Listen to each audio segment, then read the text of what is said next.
Look at me thinking I'm some sort of professional YouTuber making 2 videos today. This one's a bit of a different one. So in today's episode, it's probably only going to be, I'd assume, 5 minutes long. What I'm going to do is explain the very basics of what you need to start keeping bees. And when I say the very basics, I mean legit, on a budget, very basic stuff. And from there you'd be able to then keep a colony of bees. So, first things first, you're going to need a hive. You've seen my hive, haven't got it with me, but the big bit, I will insert a clip here, is the brood box. Essentially what the brood box is where the queen lives and the majority of the colonists stay. And what that is there for is to raise young and to build a colony which will produce lots of honey, hopefully. So, with that said, you have your brood box. Mine's a national brood box, 14 by 12 I think it is. I think what that means is it's slightly deeper. You get a bit more room on the frames, or a bit more depth should I say. But that's just for the brood box. I think the supers are all the same size. So I've got a super here, I'll just grab it for you. So this is a super. Inside it are frames. So what this is for, these are the frames, just little ones. This is where the honey collects. So when the bees are collecting honey, and this won't be until next year for myself, because it's a bit too late on in the season now for me to start expecting them to produce honey, especially with the colony being brand new to me and then needing to build up the colony and the brood box themselves. I'm expecting them to do a lot to build up these frames, draw them out, because obviously these are undrawn frames. So I'd need them to draw them out, collect honey, and then start putting honey in here, and then start capping it off for me to collect it. So that's a super, that goes on top of the brood box. This purpose of this equipment is just to gather honey. Okay. Talking about the brood box, this is a brood box frame. You see how much bigger it is, and this is a super frame.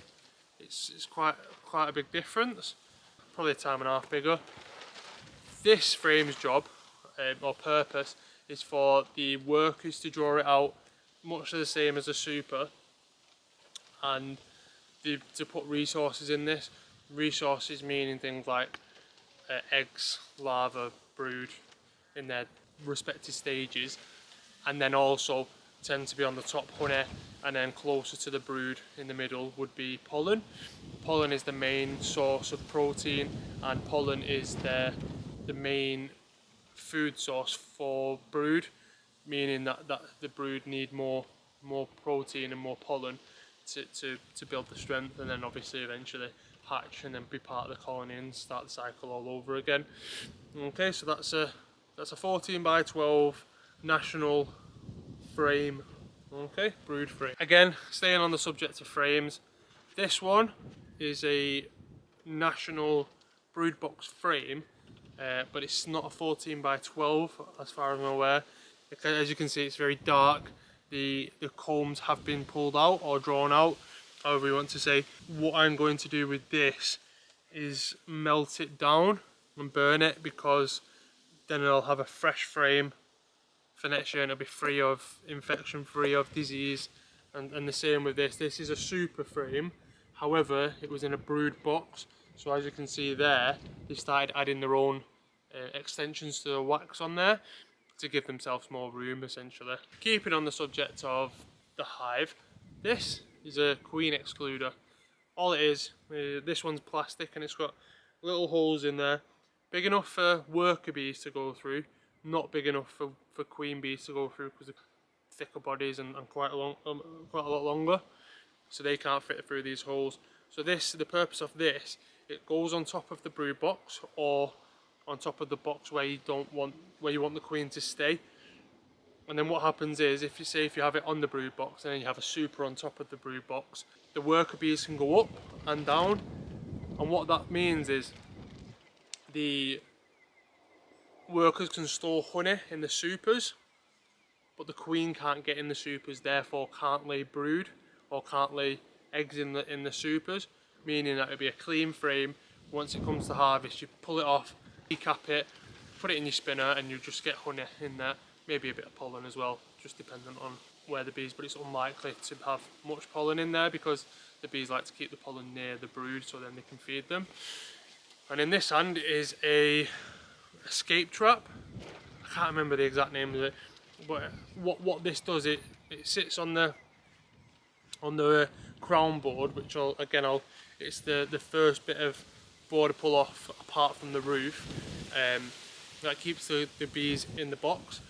But what this does is the bees can go down here into the box below, but they can't get back up. And what you would use this for is, obviously commercial beekeepers don't tend to use these because they tend to use blowers to get the bees off. But what this does is the bees come down, say if you have that on the crown board and you have the super on top, so you have the honey, the bees will come down into the brood box, but then they won't be able to get back up. And why you would want to do that is so then when you come to extract the honey, you pick the box up and there'll be no bees in there, or there'll be minimal amount of bees in there, meaning you can just take it straight to your kitchen or your shed or wherever you want to extract your honey. You can start extracting it without the fear of a bee being there, and as being part of your harvest. Obviously, it's with them being so many, it's inevitable that you're going to have some bees within the honey, but then you have the filtration process to take them out. Again, sticking to the hive, this is an entrance reducer. As you can see, it's just a bit of wood with a small part taken out of it. What this is used for is within winter, you want to reduce the size of the entrance to keep more heating and to keep predators out. It's things like wasps and whatnot wanting to get in. So you can reduce this down and it'll allow bees in, well, and very few at a time, so then it keeps the heat in. Okay. Next thing you're going to need is a smoker. So all this is you put fuel in there.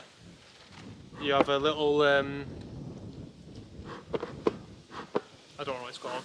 It's a bag, and you squish it and it blows air through a little hole here, and then you get bigger fire and more smoke, and you go, and then you blow the bees. And what it's meant to do is it's meant to calm the bees down, because it tricks them into thinking that they're on fire. So what happens is when they believe they're on fire or they're in danger, they eat as much honey as they can, and then they get really lethargic and slow, and they start going lower into the hive and like, oh, I'm so full, and go into a bit of a coma, like a food coma. We all know what that's like. I was in one this morning because I went to Chiquitos and I'm fat and I can't say no, and she was like, do you want the garlic bread? Do you want some extras? And I was like, go on then, put them all in. So that's what this does. It puts them into a food coma because it tricks them into thinking they're in danger, and they want to get as much resources on as possible, so then they can, when they move to the next home, if they move to the next home, they've got enough to start the process of building their colony back up. Hive tool. This one, don't know what it's called, but it's got like a chisel bit on the bottom and a little square bit on the top, and how I use it is this bit goes in and tries to lift the crown board up or the super, and then this bit I use to ply the frames back, because the bees use a glue like substance called propolis, I think it's called. What that is it's like an antibacterial glue, and they stick it everywhere, and it's really sticky, and it cements everything together to make sure that things don't move around. So this is really important to try and reduce the amount of vibrations that you put through the hive when you're lifting frames out, or you're lifting boxes off, or so on and so forth. It's a very handy tool. Also, you can use it as a scraper to get the wax off the frames, at the top of the frames, if they built them up a lot, more off the top of the crown board if they again built them up a lot. So hive tool, very important. Next thing, a bee suit or a hood or whatever they're called, but essentially a suit with a hood, some mesh there, some zips to go around, and some elasticated sleeves, and then elasticated bottom. So why we would need this, I think it says it on the tin, bees have stingers. They're not cool when they sting you. Not sure where I got up to with that. I think I was just saying you had the bee suit as well, and I ran through that. Gloves, these are just some ordinary gardening gloves. Gardening gloves, marigolds, they're all work the same. It's just to give you an extra layer of protection in case they try and sting you. A lot of beekeepers I know don't even use them. And I say a lot of beekeepers I know like one beekeeper. And that's who I got my bees off. So, gloves, that's another thing. Obviously lighter to light your smoker. I think that was a given, but again, I don't know. You might not know how to light a smoker. There is people in the world that don't know more important things. I think that's a list of everything that you would need. And I hear, Matthew, you're saying all this, but where do I buy it from? Well, aren't you in luck today? Because I've got no affiliation with this company, but it's where I got my stuff from. So Thorn Beekeeping, they do what's called Bees on a Budget. That's exactly what I got. So that includes the hive, so brood box, 2 supers, frames for everything, the queen excluder, hive tool, jacket, mouse, like a mouse guard for the front of the hive in winter if you keep it on the floor, to stop mice getting in. There is a feeder box or a feeder bucket where you put the sugar water in, which I've put in the hive over the last couple of weeks. A bee brush to brush bees off a frame. It's really what it says on the tin. And they also give you smoker. Did I say that? I'm not sure. But yeah, you get all that. I will throw a link in the description. So that's all the equipment you need to start keeping bees. In terms of the land you need, you actually don't need a lot of land. You need a back garden. I'd recommend if you have children, you probably don't want to be doing it if you live in like a terraced house and your back garden's the size of your kitchen, if it's a very small kitchen. You want, I've heard of metre squared, which is very small, but I don't know the exact dynamics. But if you want to keep one hive, all you need to be able to do really is get behind it and get to the side of it. You don't want to be working in front of the hive because you stop the bees coming in and it can get them a bit angry, so you don't want to do that. So if you want a small hive, you can keep them in a small area. Beekeeping is for everyone. I've just started this journey and it's not the easiest thing in the world, and by no means least is it the cheapest thing in the world. I will see if I can throw up some prices and give you a total at the end of this video. But yeah, it is definitely accessible, and you can get everything second hand. If you do think get second hand gear though, you need to make sure you clean it. And how I've been told to clean my equipment is with either baking soda and water, or using a blowtorch, like burning all the disease and burning all the gunk off and scraping it down. There are a couple of ways of how you can clean your equipment. If you have any other questions, just put them in the comments below. I will try and answer them at some point. I'm going to make probably a couple more videos where I'll try and explain things differently in like this sort of format, where I'll talk to you and give you a bit more of an insight whilst to think about the questions and think about the answers before answering them. Whereas obviously when I'm looking in and inspecting the hive, I'm going through the hive and I'm looking for different things. Like I'm looking for the queen, I'm looking for eggs, I'm looking for brood in all stages, I'm looking for honey, I'm looking for pollen, I'm looking for any sort of signs of disease. So once I'm looking for these things, I do forget that I'm on camera and I'm meant to be speaking to yourselves, all 30 of my subscribers. Big flex.